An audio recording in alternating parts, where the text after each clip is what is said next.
ధన్యవాదాలు అధ్యక్ష.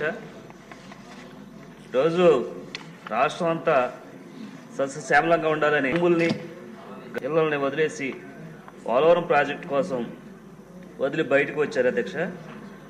మన ముఖ్యమంత్రి చంద్రబాబు నాయుడు గారి హయాంలో సుమారు 70% పనులు పూర్తి చేశారు అధ్యక్ష. గత ప్రభుత్వం కనీసం దీనిపై దృష్టి కూడా పెట్టలేదు అధ్యక్ష.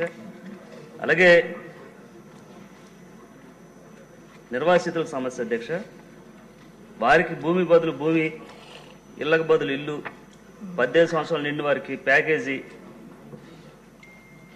మన ప్రభుత్వం ఉన్నప్పుడు ఇచ్చారు అధ్యక్ష. వైసీపీ ప్రభుత్వంలో ఒక్క నిర్వాసితులకు కూడా న్యాయం చేయలేదు అధ్యక్ష.